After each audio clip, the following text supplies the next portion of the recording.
se ha responsabilidad de nuevas tecnologías.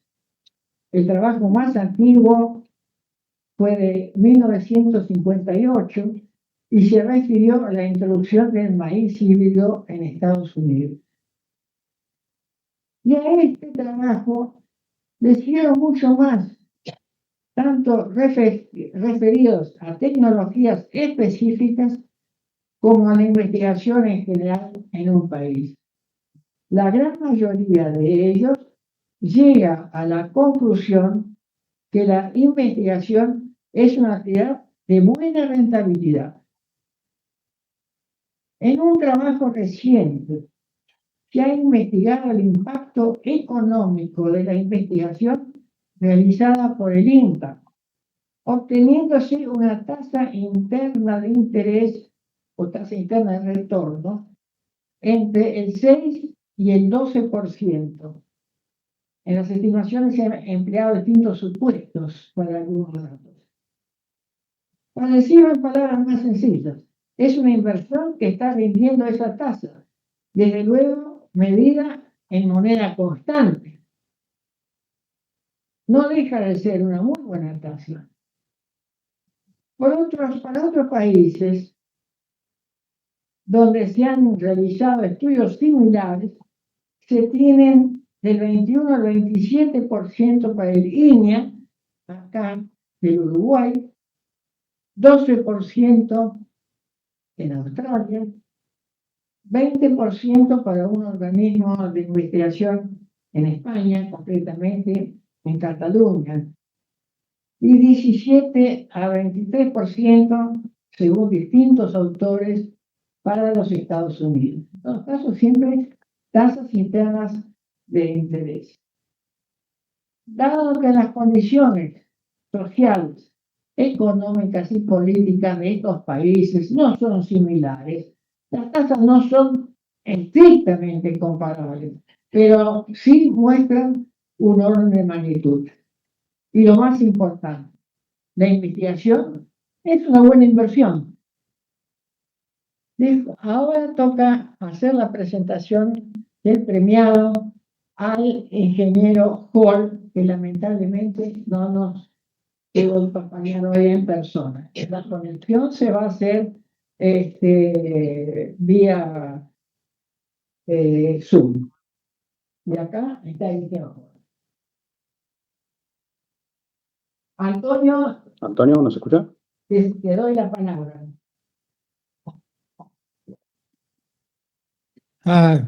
Buenas tardes a todos, un gusto verlos. Agradezco la presencia de los cofrades y los miembros de la Cámara Arbitral en esta reunión.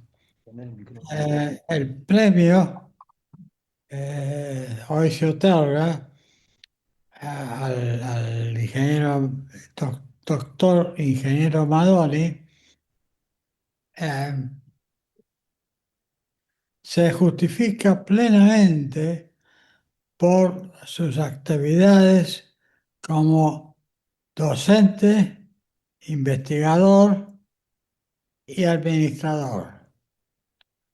En cuanto a su investigación, lo que más importa para esta reunión es su efecto sobre el diseño del manejo y el mejoramiento de... Avisale que no estamos escuchando. Antonio, subí el volumen, no sé si siente. No se te escucha. el maíz tardío. Además, el doctor Madoni ha hecho contribuciones muy importantes en su actividad como docente, Zoom lo escuchan bien. como investigador y como administrador. el ingeniero Madoni fue un investigador muy destacado en su trabajo de la definición de los sistemas de manejo y mejoramiento del maíz tardío, cosa que ha contribuido enormemente al crecimiento de este cultivo en la Argentina. Como docente ha sido director de muchas tesis de maestría y doctorado, y como administrativo ha sido director de la Escuela para Graduados de la Facultad de Agronomía de Buenos Aires, y en su periodo primero como director del área de ciencias agrícolas y después como de toda la escuela, pasaron algunas cosas muy importantes, como ser la cantidad de doctorados y maestrandos y especialistas que emergieron, en la cantidad de cursos de especialización y de maestría que se empezaron a dictar, y en el ordenamiento de estas cuestiones dentro de la escuela. Así que para mí es un placer poder presentarlo al ingeniero Madoni como ganador muy justo de este premio, y agradezco a todos los miembros de la academia y los miembros de la Cámara Arbitral que están presentes en esta reunión. Sin más detalle, los dejo. Muchas gracias.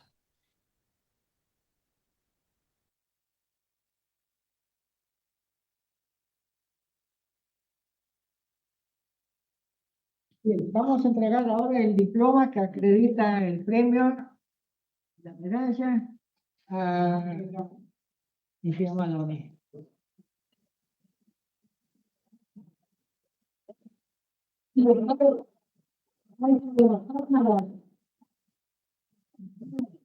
Porque hoy, no sé, el ingeniero Romero Zapiola, que es miembro del jurado, le va a entregar entonces la medalla.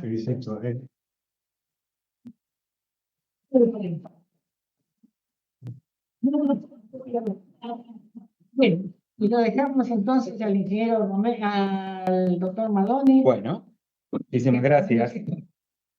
Muchísimas gracias. Su Hermosa, ¿eh? Muchas gracias. Muchas gracias. Bueno, esto está para...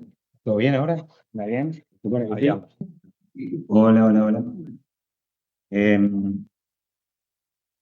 Bueno, vamos a dar lugar a la presentación. Los agradecimientos los voy a hacer después. Vamos a concentrarnos en la presentación.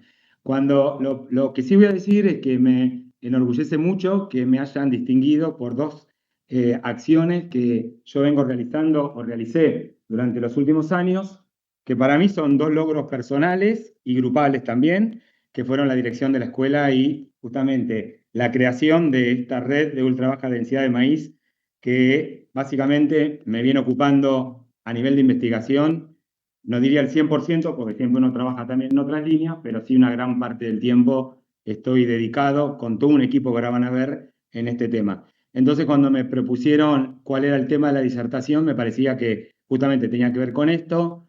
Algunos han estado acá hace 3 años atrás y yo conté una parte de la historia y ahora la voy a tratar de contar un poco más completa, y se supone que si hacemos ciencia tiene que estar mucho más evolucionada y con nuevas preguntas. Esa es la idea de la ciencia, ¿no? Que nunca se termina.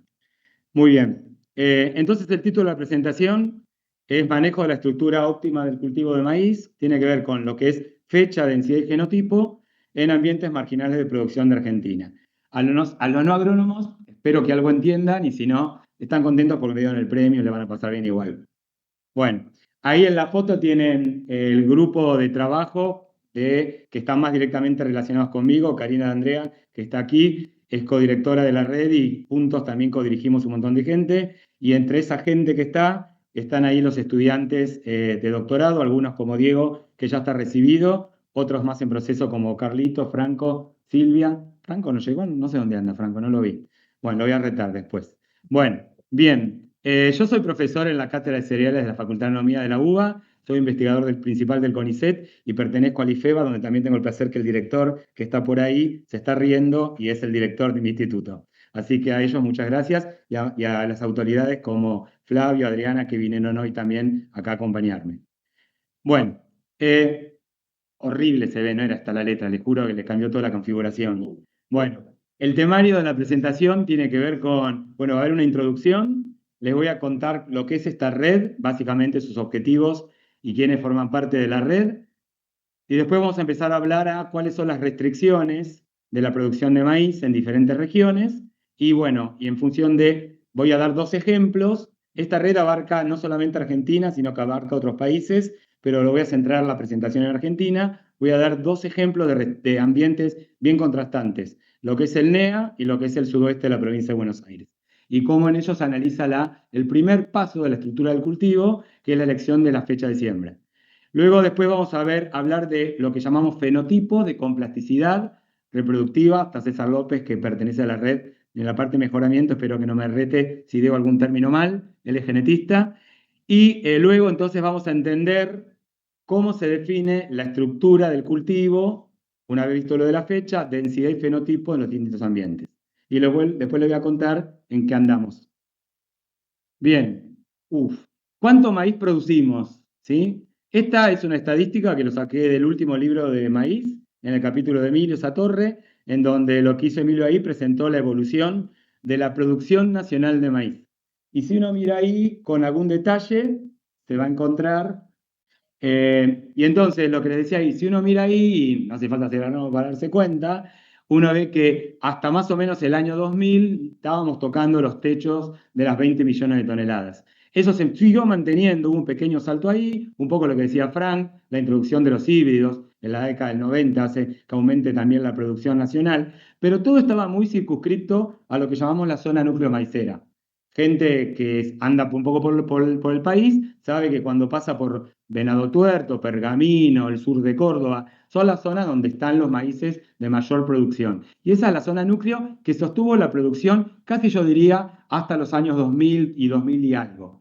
Sin embargo, lo que vemos después es que la producción de maíz prácticamente saltó de 20 millones de toneladas a 60 millones de toneladas. Y eso es un montón de divisas. Es un montón de plata. No sé cuál será la TIR que decía Frank, pero lo que sí se nota acá es que aumentó un montón la producción en los últimos 15 años. Y la pregunta que nos hacemos siempre es, ¿por qué aumentó? ¿Dedicamos más superficie al cultivo o los cultivos rinden más? Y entonces la segunda figura es la evolución de los rendimientos de maíz por unidad de superficie. Vemos que esto vino bastante incrementado a lo largo del tiempo. Y algo medio paradójico es que en donde vemos ese aumento muy grande de la producción, ya los rendimientos están bastante estabilizados, ¿sí? Obviamente, la gran responsable de los rendimientos fue el mejoramiento genético y las prácticas culturales, ¿sí? Siempre se dice que es un win-win. Hay un 50% de la genética y 50% que se debe a este incremento del rendimiento atribuible a la manera mejor que hacemos el maíz, o la mejor manera de hacer el maíz. Entonces esto es parte de la historia, pero no toda, y la gran responsable, fíjense, es qué pasó con la superficie cosechada. Justamente, hasta el 2010 más o menos, estábamos siempre alrededor de las 3 millones de hectáreas. A partir del 2010 se expande drásticamente el cultivo de maíz. ¿Sí? En algún congreso de maíz yo le hice poner el nombre maicificando con conciencia. Alguna vez se habló de sojizando. Bueno, para mí pasó una masificación también del cultivo de maíz. Y eso fue muy explosivo. Ahora vamos a ver dónde ocurrió. Y entonces esta es la gran responsable del incremento de la producción nacional de maíz en los últimos años, que pasamos de tener casi 3 millones de hectáreas a 8 millones de hectáreas. ¿Sí? Fíjense que incluso sigue hasta despacito creciendo, creciendo, creciendo. Bueno, entonces, esto es un poco el mensaje que estaría puesto ahí. Y la otra cosa que nos preguntamos es, ¿en qué ambientes producimos maíz? ¿Dónde se produce el maíz? Esta es una imagen en donde muestra zonas de producción de maíz.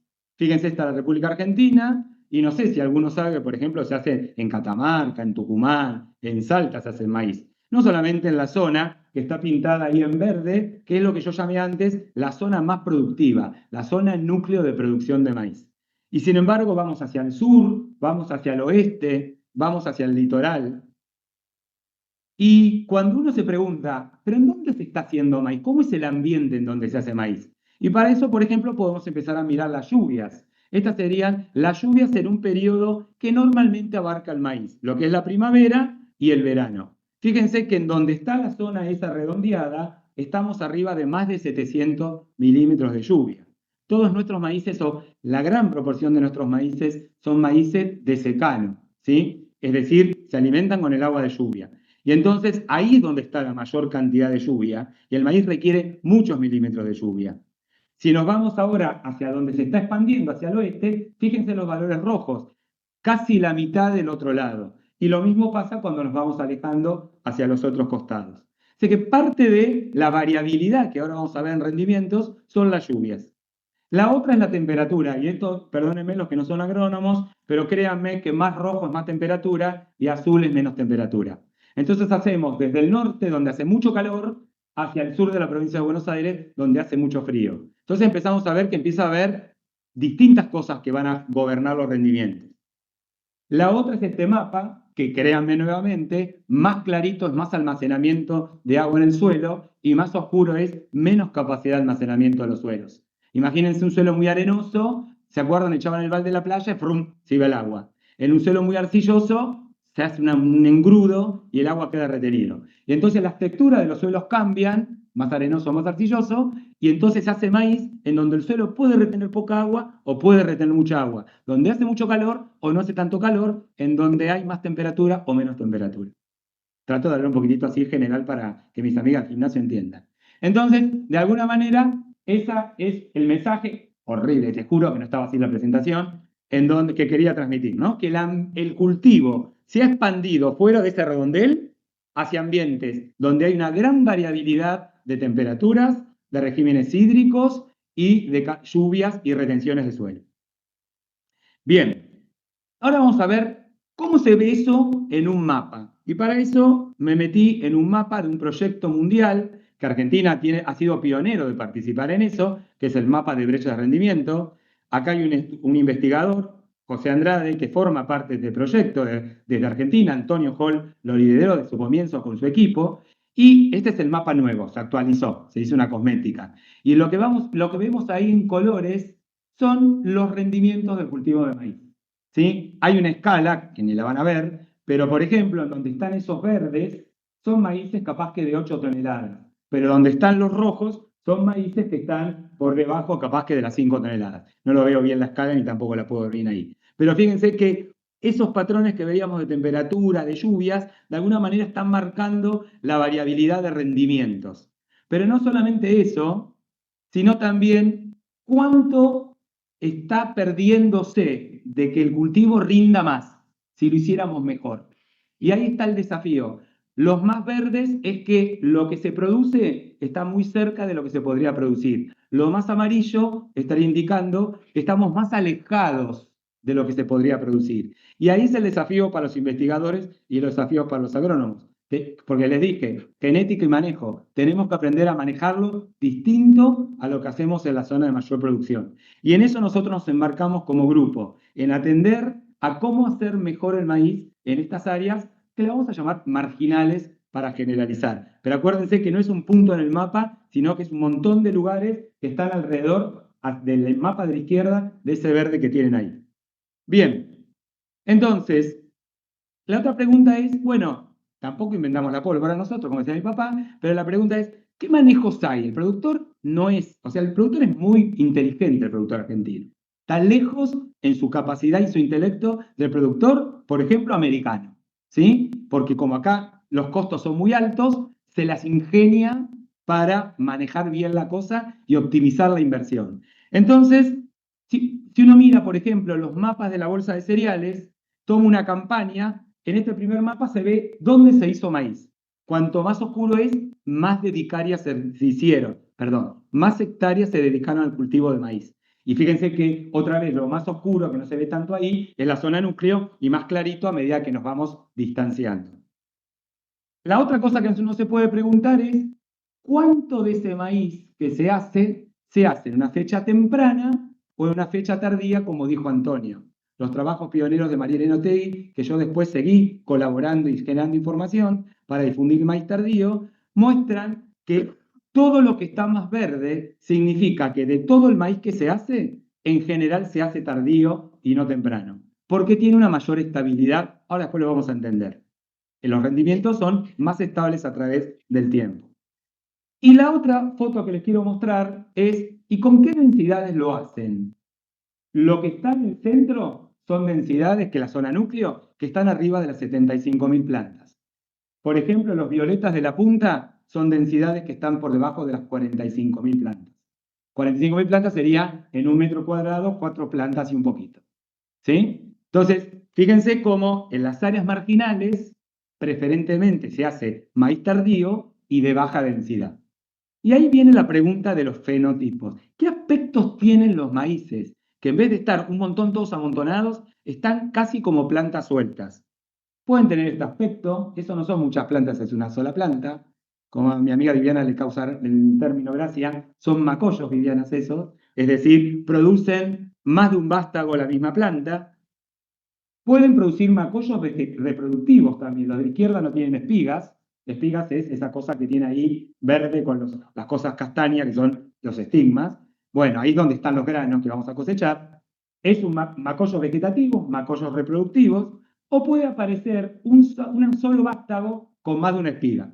Y a eso lo vamos a llamar prolificidad, tener más de una espiga por planta.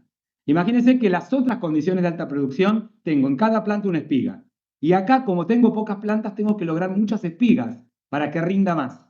Bueno, esos son los fenotipos plásticos que vamos a trabajar y que hemos trabajado. Pueden ser vegetativos y reproductivos. Bien, entonces nosotros en el 2019 creamos la red de ultra baja densidad. ¿Por qué le pusimos así? Un poquito para provocar, porque siempre se hablaba de baja densidad. Baja densidad eran 50.000 plantas, 5 plantas, y estábamos empezando a trabajar con 30.000 plantas, 25.000 plantas. Las empresas nos odiaban, decían van a vender menos semilla. Yo le decía no, van a vender más, porque van a vender más superficie, más bolsa por superficie, no por unidad de superficie. Bueno, después al final nos entendieron, y a su vez jugamos con ese término de ultra baja densidad para que quede resumido en red uva de maíz. Y el objetivo de la red fue, como dice ahí, crear un espacio de reflexión, de discusión y de generación de conocimiento sobre este manejo de cultivo de maíz en estos ambientes. ¿Sí? Y lo importante era que teníamos que tener una visión integral, interdisciplinaria. Nadie puede más saber de todos los temas, es mentira, es un sanatero ese.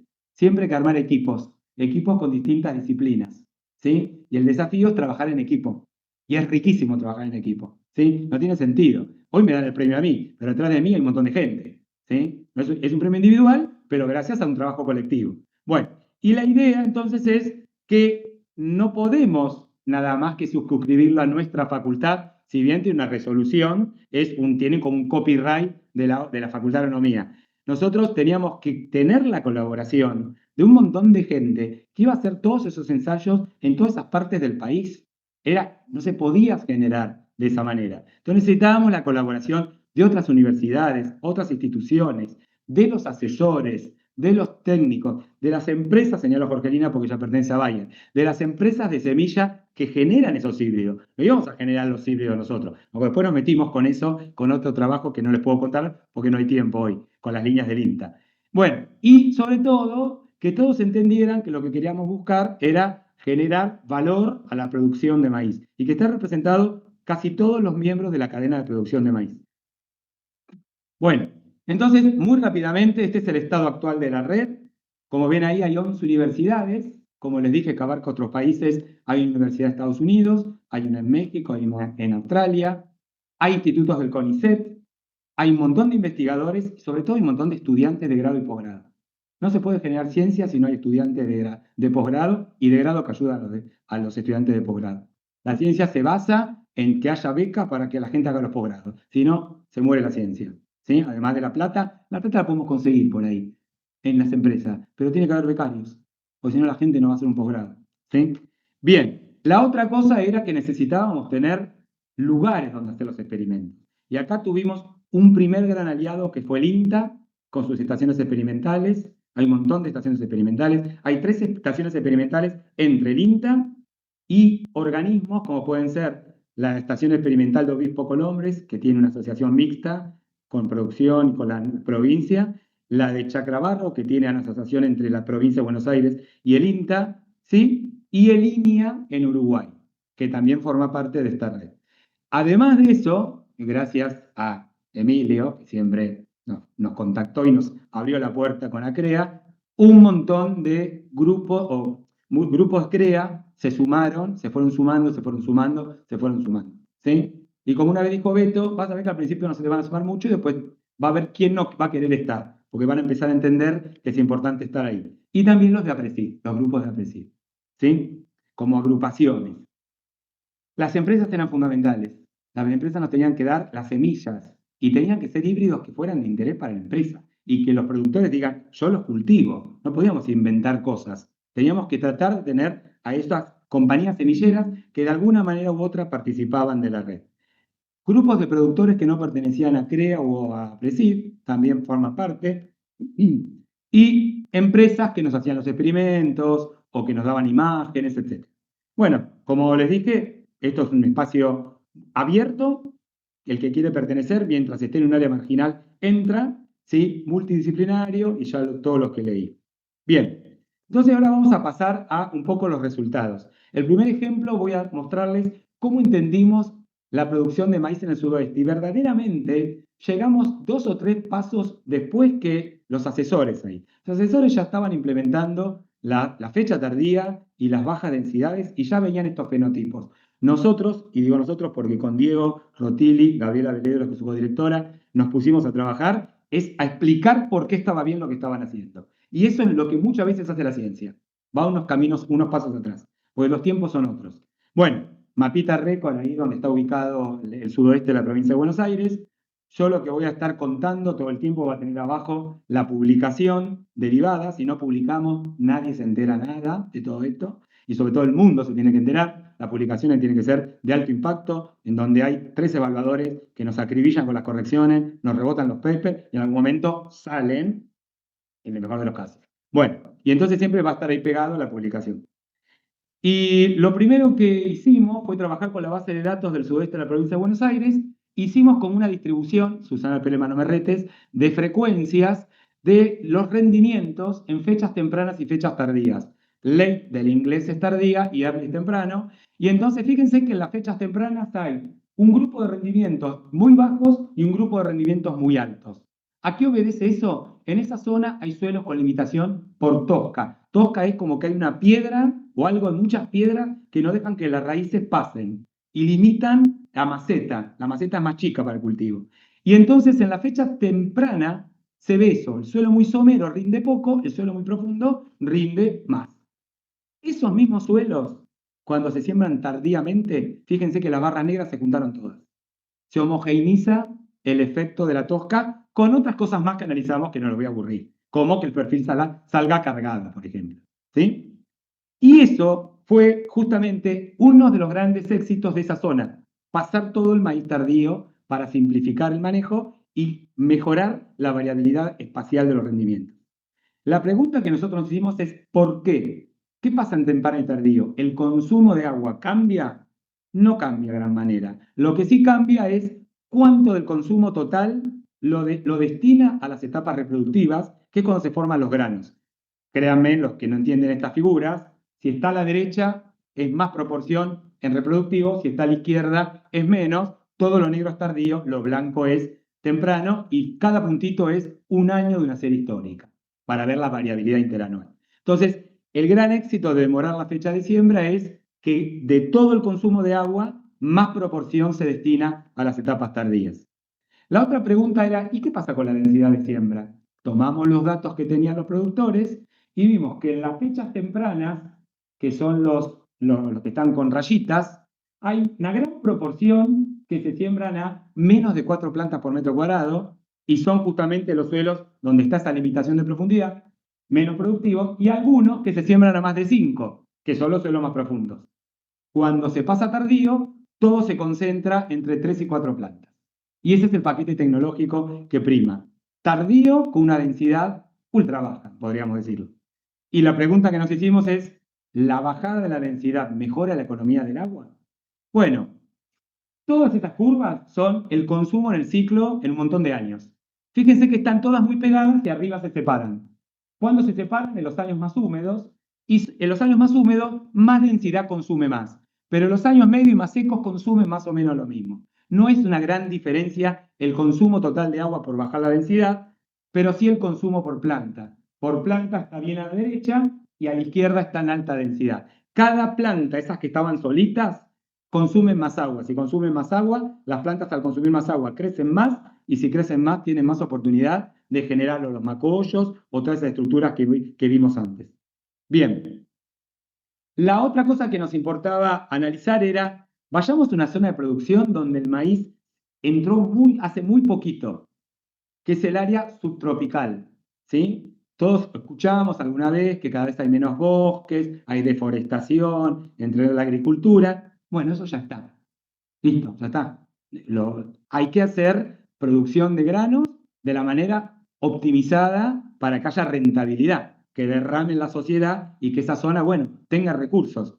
Y entonces lo que tratamos de empezar a pensar es cuáles son las limitantes en esa zona. Y para eso trabajamos con el equipo de Nicolás Ney, que Nicolás es un investigador que está en la Universidad del Nordeste y con sus estudiantes de doctorado nos reunimos, hice varios viajes a Corrientes, la llevé a Mirta una vez también, hermosa Corrientes, te lo recomiendo, fuimos a Corrientes y voy varias veces también, ahora estamos con un proyecto de soja parecido, para caracterizar las restricciones ambientales para producir maíz en el NEA.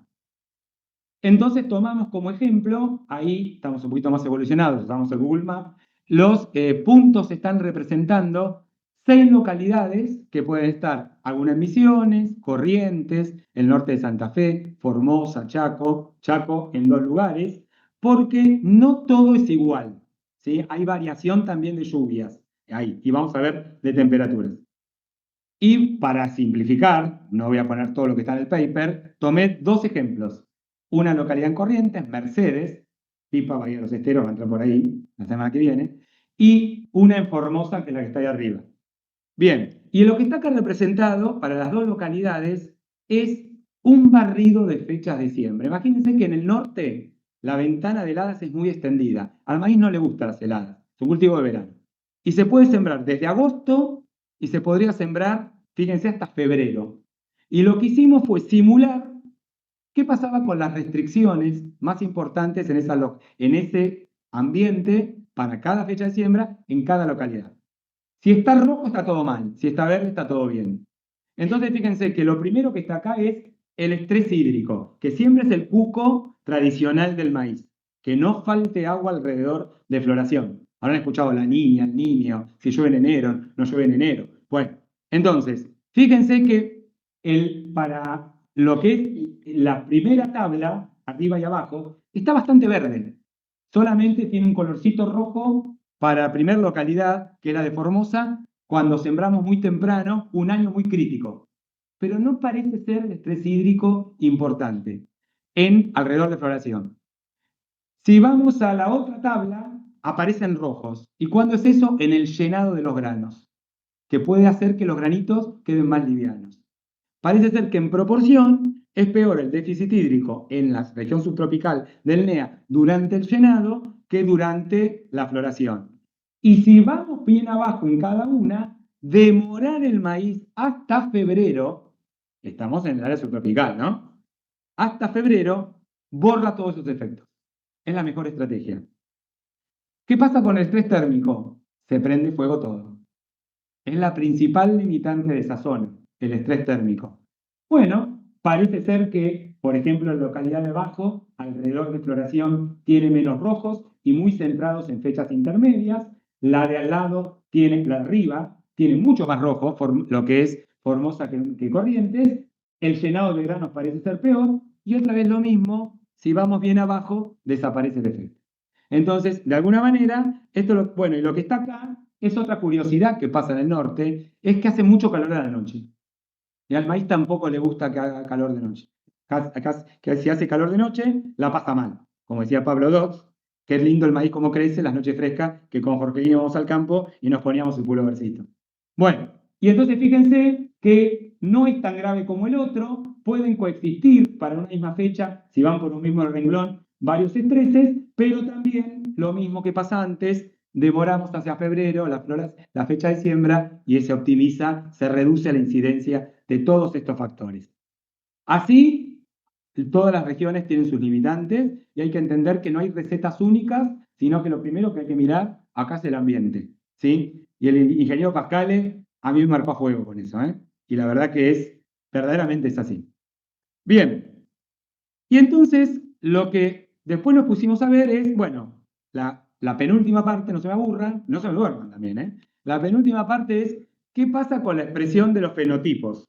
¿Sí? Y primero teníamos que entender qué eran los fenotipos. La primera pregunta era, ¿hay en el mercado híbridos que tienen más de una espiga por planta, es decir, prolíficos? Y entonces con Diego, en su tesis, tomó la base de datos de Bayer, que gentilmente nos presentó, y lo que vemos ahí en el eje Y es espigas por planta. Ahí les pongo el dibujito de cómo se vería un híbrido con 2 espigas. Y lo que está en el eje X son las densidades. Hay algo que hasta ese momento era muy sabido, que al aumentar la densidad de siembra, la cantidad de espigas por planta baja. La otra cosa que se ve es que hasta más o menos 6 plantas por metro cuadrado, los híbridos pueden tener más de una espiga. O sea, no solamente tienen que irse a 3 o 4, ya con 6 todavía puede haber híbridos con 2 espigas. Y los colores son como fechas de siembra, temprana, tardía. Si el tardío viene después de un trigo, se llama tardío de segunda. Hasta ahí no vimos un patrón muy claro. Y después, todos esos puntos es porque hay variabilidad entre los híbridos. Bien. Lo que era menos novedoso era el macollaje. Y entonces, arriba y abajo, es macollos por planta, las densidades, y fíjense que hay una cosa muy concentrada por debajo de las 4 plantas. Es decir, si yo soy un productor y voy a sembrar 6 plantas, no voy a buscar un híbrido macollador porque no se va a expresar. Buscaré un prolífico. Si estoy en 4 plantas, tendré que decidir entre uno y otro. Ese es el mensaje. El otro mensaje es lo verde y lo azul. Lo verde es temprano y lo verde es fecha tardía y lo azul es fecha temprana. En los maíces tardíos se tienden a expresar más los macollos que en los maíces tempranos.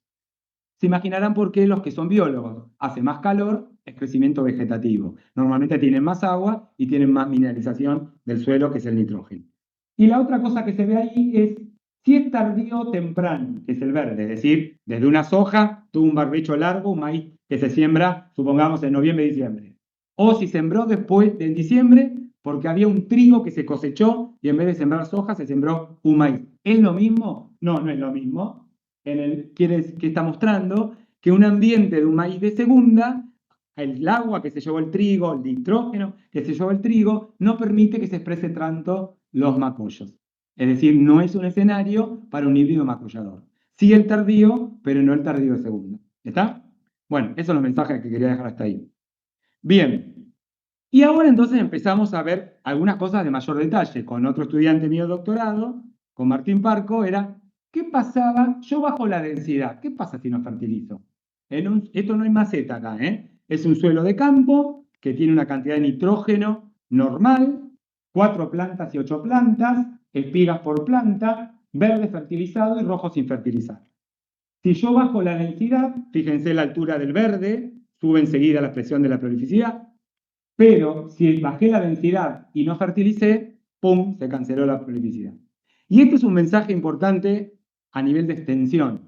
Los productores tienden a bajar la densidad porque esperan un ambiente más restrictivo y no quieren invertir en fertilizar. Y si compran un híbrido prolífico, se están perdiendo parte de esa ventaja que puede dar la estabilidad de segunda espiga. ¿Sí? La otra cosa que vimos también, y esto es una figura muy clásica de los que manejamos maíz, eso es cuántos granos por planta hay y cuántos crecen las plantas alrededor de floración. Hay dos nubes que van por arriba, que son los granos que pone la segunda espiga, pero créanme, los que no saben del tema, que si uno se fija, normalmente las segunda espiga están a la derecha, cuando hay altas tasas. Si uno toma cuando hay altas tasas, y vamos a las barras de allá, yo simplifiqué a mostrar solamente esa parte, early es temprano y los colores son ofertas de nitrógeno. Late es tardío y los dos colores son ofertas de nitrógeno. Fíjense que en las dos fechas por fertilizar aumenta la prolificidad, pero es mucho más impactante una fecha temprana que una fecha tardía. Es decir, en un ambiente restrictivo que por X motivo tuve que sembrar temprano y bajo la densidad y uso un prolífico, tengo que fertilizar. Porque el suelo está más comprometido en ceder nitrógeno que si está sembrado tarde. Bien, la otra cosa que tuvimos que avanzar un poco más, voy a sacar esto porque me estoy derritiendo, perdónenme. La otra cosa que avanzamos un poco más es entender el macollaje. Era muy poco documentado en la bibliografía universal, es decir, mundial, el macollaje maíz. Existía, se sabía que existía, como siempre decía María Elena, los africanos se han acostumbrado a los macollos, sí, es verdad. ¿Sí? El que hace maíz para choclo también. Los chinos, cuando estuve en China, le sacan los macollos porque quieren tener el choclo nada más o sea, existe el macollaje. Pero una primera cosa que no era tan claro, y ahí estoy otra vez remitiéndome a la época del compañero con Jorge Lina, era lo que yo mostré en la tesis de doctorado, que Diego retomó después en su paper. Fíjense, eso es cuántos macollos aparecen en el tiempo, sube muy rápidamente, es decir, aparecen muy temprano y después se estabilizan. Y los dos colores son si una planta, yo la engañé o no con que tiene una planta al lado. Yo lo que hacía era mandarle una parte de la luz que es la que las plantas se reflejan. Es algo muy de la fisiología, pero las plantas se reflejan cosas, ¿sí? Y reflejan, ¿por qué se creen que los bichos van de cabeza a comer las plantas? Porque ven una reflexión que nosotros no vemos. Y las plantas cuando se reflejan hacen cosas. Pongan dos árboles juntos y van a ver cómo se separan, ¿sí? Bueno, lo mismo acá. La de arriba no tenía la señal de esa planta vecina y la de abajo sí la tenía. Macolló igual, pero menos. Entonces, que esté en baja densidad implica que las plantas no se reflejen nada, pues están alejadas. Pero lo interesante vino cuando con la tesis de Franco, que está por ahí atrás, que llegó, lo que mostraba era que aún en baja densidad, la tasa de crecimiento de las plantas modula la cantidad de macollos que cada híbrido puede producir. O sea, no es condición sine qua non, o sea, es condición sine qua non que la densidad sea baja, pero si hay una restricción fuerte en las etapas muy tempranas, cuando las plantas son chiquitas, los macollos van a ser menores en cantidad. Tiene que haber recursos. Y además, en la etapa que sigue, más tardía, también tienen que crecer bien las plantas para que finalmente den una espiga y no queden como macollos vegetativos, que sean macollos reproductivos. Y eso viene de la tesis de Franco, que ahí también está la cita de su publicación. Y entonces cuando vimos a este híbrido o esta característica del macollaje, que parece ser muy sensible, nos paramos frente al modelo clásico de periodo crítico de maíz. Periodo crítico, para los que no saben, significa cuándo es crítico que al cultivo no le falte comida para que no caiga el rendimiento. Y es alrededor de floración. Eso lo tenemos acuñado, así, sellado. Los trabajos de Antonio Hall, los trabajos de Toll, de Andrade, mostraban los periodos críticos, María Elena también, que era todo alrededor de floración. Todo eso estaba hecho con cultivos en alta densidad, con una sola espiga por planta. Entonces Franco, en su tesis doctoral, lo que hizo fue explorar y comparar el periodo crítico tradicional, que es este que esté acá. Esto es lo que está representando el cero en la floración, y esa campana invertida dice que todo lo que pase ahí reduce un montón el número de granos. Lo que pase antes no, lo que pasa antes después tampoco. Y con eso nos formamos para manejar maíz para ambientes de alta producción. Pero estamos en otros ambientes. Y cuando dibujamos el periodo crítico, nuevamente para baja densidad e híbridos prolíficos o macolladores, incluso el prolífico que un poquito de macollos tiraba, nos encontramos con esta figura, que era bien distinta. Hay una etapa muy temprana, que es cuando aparecen los macollos, que si hay una restricción se está llevando macollos y está llevando espigas, y luego ahí está la etapa nuevamente crítica, en donde todas esas espigas tienen que ser fértiles. ¿Sí? Y esto fue un nuevo paradigma para el manejo del cultivo de maíz, que nos dice, no, no mires esto, si estás con un macollador, ten en cuenta esto. Y a su vez muestra que es muy sensible un videomacollador para construir rendimiento. ¿Sí? Bien, otra pregunta que se hizo Diego también, que es muy inquieto y muy preguntón con el mismo, fue si y la gente, los productores siempre preguntan, es, ¿el macollaje penaliza el rendimiento? Los productores no les gusta, a los de la zona núcleo no les gusta los macollos. Dicen, me saca recursos, estas plantas no me sirven, me saca recursos. Entonces lo que hizo Diego fue tomar un montón de publicaciones en donde los autores tenían situaciones, el mismo genotipo, con macollos y sin macollos, y comparaba el rendimiento. Y lo confrontó, incluso con datos de Argentina. Y fíjense que en el eje Y es el rendimiento con macollos, en el eje X es el rendimiento sin macollos, y la función está bastante lineal, va ligeramente por arriba de la 1:1, es decir, con macollos rinden hasta un 10% más, pero hay una zona, la zona amarilla, que va entre los 5.000 y 7.500 kilos, en donde ahí penalizan, porque los macollos quedan vegetativos, no llegan a dar espigas, y ahí sí molestan al vástago principal. Y eso se da mucho en los experimentos que tenemos en la zona de Torkins. Cierra la ventana, lo ubican, bueno, estancia Funke, ahí arriba tenemos un ensayo, y consistentemente vemos, ya va 7 años que se hace, y son más los años que penalizó que los que hubo un beneficio en esa zona en particular, en ese ambiente en particular, pasaba eso. Bien, último punto. ¿Y qué pasa con el nitrógeno? Y sobre todo, hay mucho macollaje porque era lo que menos se sabía, y había que entenderlo. Y entonces con otro tesista, Carlitos, que es colombiano, está ya terminando también su tesis doctoral, analizamos si un híbrido, cuando tiene o no tiene macollos, demanda más nitrógeno. Hay más crecimiento, ¿sí? Entonces, de su paper extraje estas curvas. A ver, las voy a tratar de explicar. Esas figuritas son evolución de acumulación de materia seca, no importa. Fíjense que, y luego está G, I es el rendimiento. La de arriba a la izquierda, rendimiento más o menos de 6.200 kilos. Regado, fertilizado, en muy baja densidad. Sin macollos, le sacaba los macollos. A la derecha dice Na, absorción de nitrógeno. Más o menos 115 kilos de nitrógeno absorbió ese cultivo que rindió 6.200 kilos. Abajo, con macollos, 8.200 kilos, aumentó un 30% el rendimiento, y la absorción pasó a ser 188 kilos, aumentó un 63% la absorción. Como no todos los macollos son productivos y algunas espigas son más chicas, la eficiencia de uso de nitrógeno es menor. Rinde más, pero con menor eficiencia hace menos kilos por kilo absorbido, pero requiere más. ¿Sí?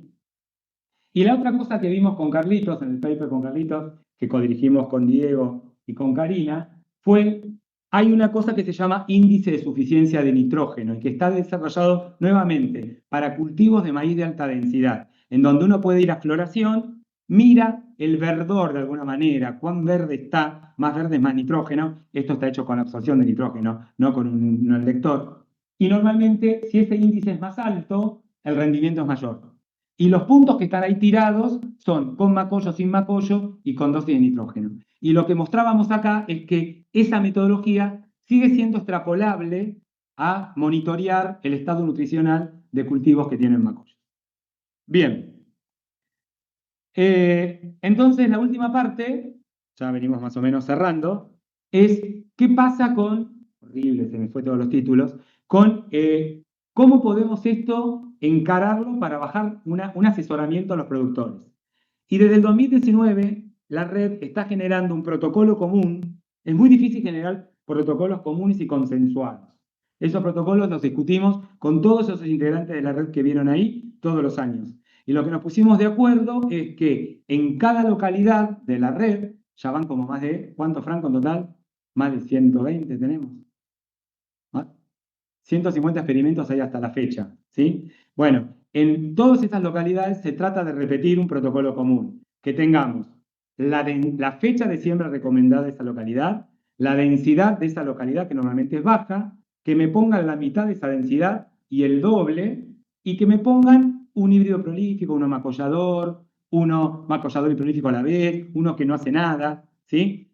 Para ponerlos a prueba y ver qué pasa con el rendimiento, qué pasa con la contribución al rendimiento y con el manejo tecnológico del productor. Y en estos experimentos que no falte nitrógeno, porque recién ahora estamos empezando a avanzar en las recomendaciones de fertilización. Bien, y entonces esto es un poco las zonas. Este es un paper que lo tiene ahí el editor, ya está evaluado, hay que ver qué pasa. En estos días sabremos cómo nos fue. Es el último paper de la tesis de Franco. Ahí tienen representadas las localidades por consenso con los actores. Se dividieron en zonas continentales, subtropicales, oceánicas, templadas, con variabilidad. Ahí no importa, no se van a poner a leer nada de esto, pero hay variaciones de lluvia, variaciones de temperatura, de humedad, etc. Y en estas zonas, entonces, lo que hicimos fue, en primer lugar, ver qué pasaba con los rendimientos, los agrupamos por las zonas, esos los llamamos gráficos de bigote, los que trabajamos con este tipo de gráfico, y eso lo que está mostrando es la línea así, es el promedio, y toda la caja y algún puntito loco que va por ahí volando es la dispersión de los datos. Y fíjense que rendimientos que van desde capaz que de 5.000 kilos a techos más de cerca de 9.000 kilos. Y con diferencias entre zonas y con variabilidad distintas entre zonas. ¿Sí? Variabilidad espacial y temporal.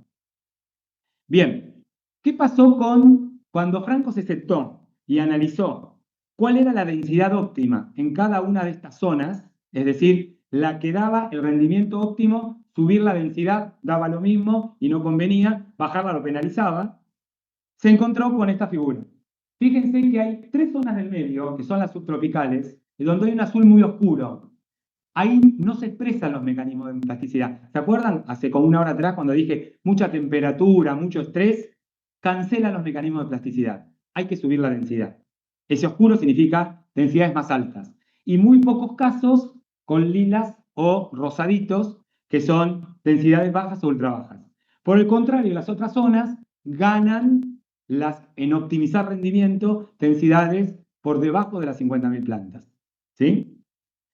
Algo parecido pasa con los fenotipos. Los colores son los fenotipos. El azul es el fenotipo que no tiene mecanismos de plasticidad. Y hay 2 zonas que coinciden, que son las zonas de más de 9.000 kilos, que uno sube la densidad y ahí no interesa usar mecanismos de plasticidad. Hay que usar híbridos, una espiga por planta. Por el contrario, zonas de menor rendimiento, de 6.000 kilos o menos, empiezan a aparecer el verde, el macollador, el rojo, el prolífico, el amarillo, el prolífico macollador, con distinta frecuencia en cada uno. En el paper interpretamos por qué uno u otro, pero acá no hay tiempo para mostrarlo. Bueno, y la última, que me parece importante y no por menos menor, es el productor no tiene lamentablemente la bola mágica, ¿sí? A lo sumo hay una señal que puede ser el niño o la niña, que no pega igual en todas las regiones. A lo sumo puedes decir, bueno, sale con perfil más cargado o menos cargado, y eso puede generar algún cambio en el esquema de razonamiento, pero lo importante acá ver es decir, bueno, metamos todos los datos y veamos cuál podría ser la decisión del productor y vamos a ver si el productor seguía con el híbrido tradicional que no tiene plasticidad o con los demás. Entonces, en estos bigotes está cuánto de más rinde los plásticos versus el que no es plástico. Entonces, por ejemplo, vamos a ir por el primer renglón. El primer renglón son ambientes de menos de 5.000 kilos. Si un productor está en un ambiente de menos de 5.000 kilos, seguro que va a ser un productor que va a tener una gran aversión al riesgo. No se va a jugar. Y va a ubicarse en esa caja. En esa caja lo que dice es que el rojo está por arriba de la línea punteada. El prolífico le gana con esa densidad baja que va a asumir ahí, porque el ambiente es malo, tiene que elegir un híbrido prolífico, porque le va a dar un plus de rendimiento. Si está en una situación más intermedia, de 5.000 kilos a 8.000 kilos, quizá va a ser moderado en su decisión, se ubica en el medio, y fíjense que le da casi lo mismo cualquiera, porque están por arriba y por abajo de la punteada, o incluso va a ser un productor que va a subir la densidad y también no va a ser tan importante el fenotipo. Finalmente, en el ambiente de alta productividad pasa algo parecido ahí. Sube la densidad, obtiene 10.000 kilos y ahí no se ven los mecanismos de plasticidad porque la densidad es alta. Bien, entonces hasta acá la presentación. Me resta decir en qué estamos, unas fotitos y los agradecimientos y los libero. A los que tienen que ir o a los que quieren ir a comer los sanguchitos. Bueno, la ciencia, como les dije, nunca termina, avanza. ¿En qué estamos? Hay una ya que no se vio la primera hasta arriba. La primera tiene que ver con una tesis doctoral, que es la que analizamos junto con Karina, Karina la directora, César López el codirector, Silvia Luz, que es nuestra estudiante de doctorado, que ella sí lo que hizo fue tomar las líneas del INTA, generar híbridos para ver si se hereda, si se transmiten estos mecanismos de plasticidad. Y obtenemos resultados muy interesantes que son mensajes para las empresas. Las empresas, si las empresas quisieran mirar ambientes objetivos para mejorar en estos ambientes, les podemos brindar qué hay que mirar para elegir un híbrido a partir de las líneas que sea macollador o que sea prolífico. Esa es una tesis doctoral que está más o menos en más de la mitad y ya tenemos una publicación y la otra está en evaluación. Está por mandar, todavía no se mandó. La segunda tiene que ver con una tesis de maestría, que está un poco más verde todavía, en donde el estudiante me prometió que la va a terminar, en donde lo que analizamos es en el sudoeste, donde se hace soja y se pasa maíz, y hay un tiempo muy prolongado, poner lo que se llaman ahora cultivos de servicio. Un cultivo en el medio que genere cobertura, que haga que esos suelos no se vuelen, que aporten materia orgánica, que controle los cultivos mismos, controle las malezas. Después se corta ese cultivo y se siembra el maíz.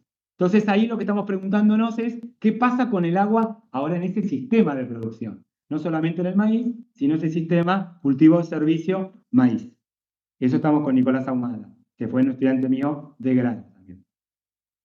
La otra es una tesis doctoral, nos vamos a presentar a CONICET con esta tesis, es jugar con la fecha y el largo del ciclo, porque el largo del ciclo no lo movimos demasiado, usamos lo que se usa, y tratar de hacer todo un mapa de caracterización ambiental, así como le mostré para el área subtropical y para el sudoeste, tener todo el maíz mapeado en cuál es la mejor fecha de siembra en combinación con el largo del ciclo. ¿Sí? La otra tiene que ver con una tesista de grado, Francisca Kugler. Francisca es una tesista de grado que está trabajando con el equipo. Acá es un convenio que tenemos de la facultad con el INTA, con el INIA, con la Universidad de La Pampa y con Agroinnova, con el Instituto de Investigación que dirige Diego Rotili, y con las empresas que tienen híbridos prolíficos. Entonces, KWS, que ahora no es KWS, ahora es ¿cómo es ahora? De Grupo Don Mario, Bayer y Natalsil nos apoyan financieramente, nos han dado sus materiales y ya van 2 años de experimento que hacemos en la facultad con esta tesista de grado que tiene mucho interés de seguir aprendiendo y seguir formándose con un posgrado seguramente. Y después, con Franco, que terminó su tesis de doctorado, ya la entregó, se presentó a postdoc. La idea con él, esperemos que salga de beca postdoc, es analizar toda la parte del manejo de la fertilización en estos ambientes.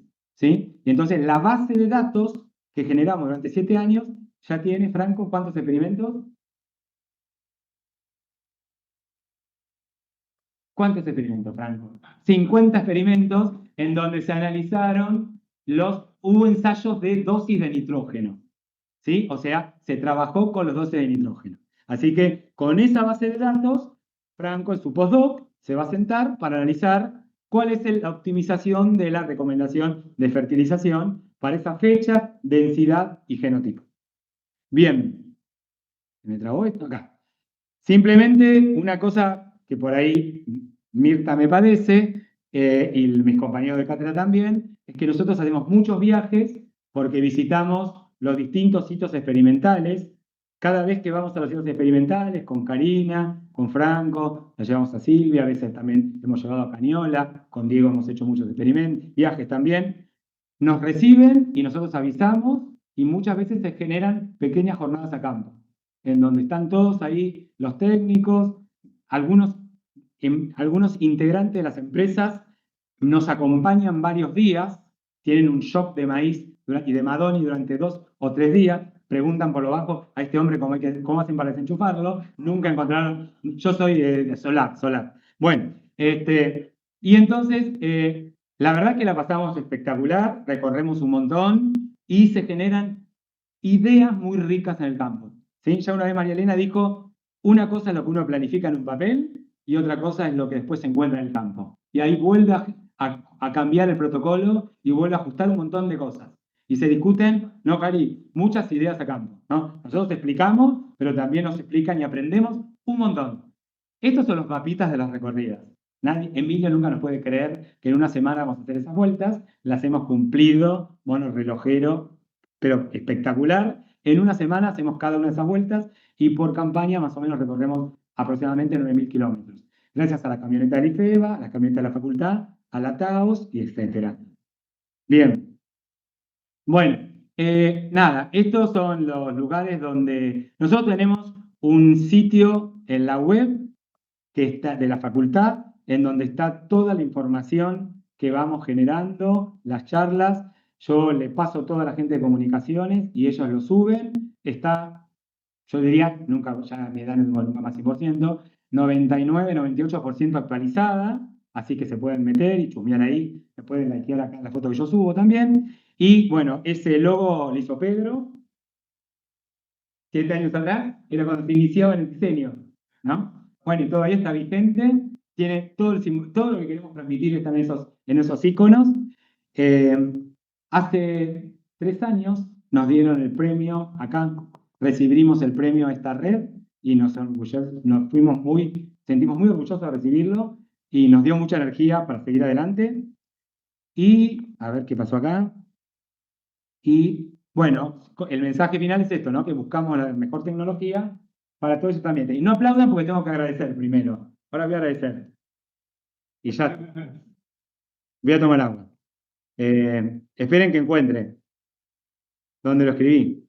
Le hice caso a Gabriela Veledo, que es parte de la red y una gran amiga también, y siempre me llama a la reflexión con tantas cosas. Y una de las que me dijo es, escribí los agradecimientos. Y bueno, yo escribí, Gaby, qué sé yo, te hice caso. Bueno, 7:15, no estamos tan mal, pero ya nomás ya te vas a trabajar.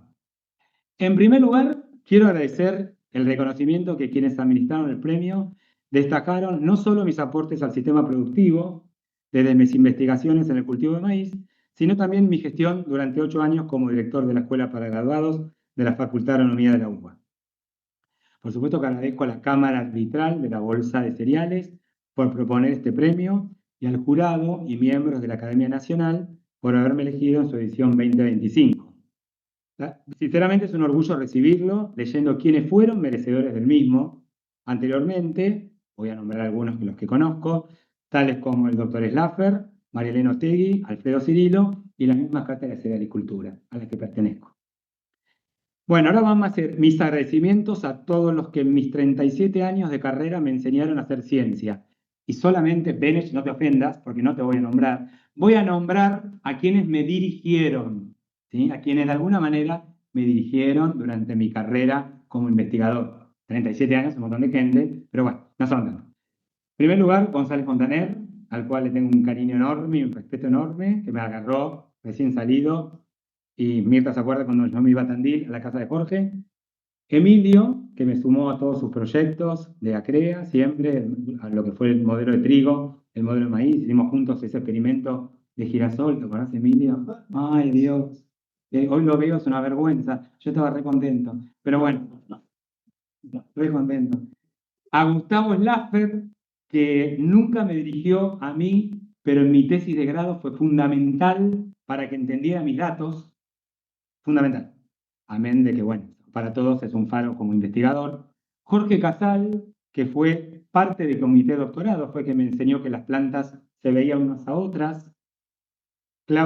María Elena Otegui, por supuesto, fue mi directora de doctorado y codirectora de mi maestría.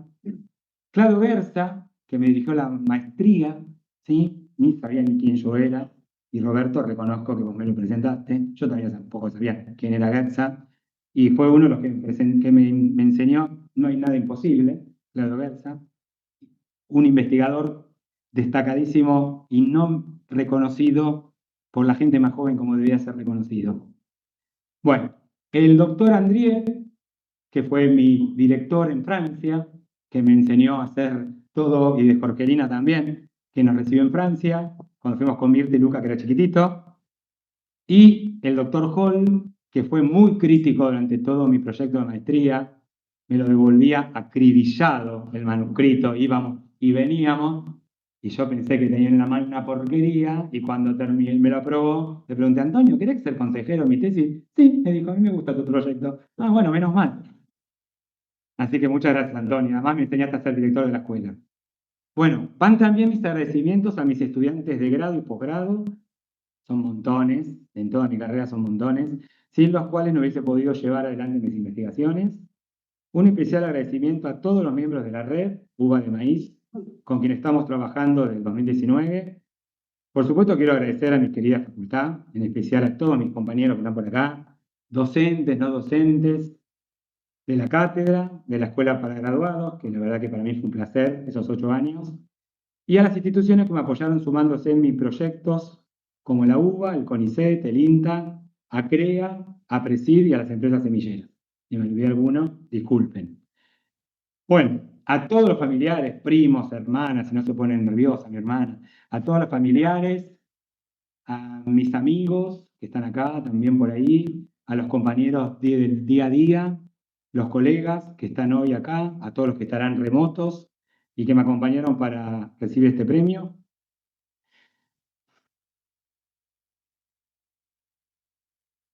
¿Venís bien?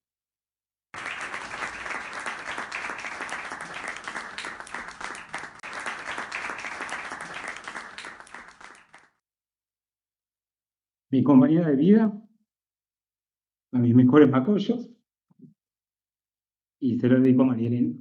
Muchas gracias.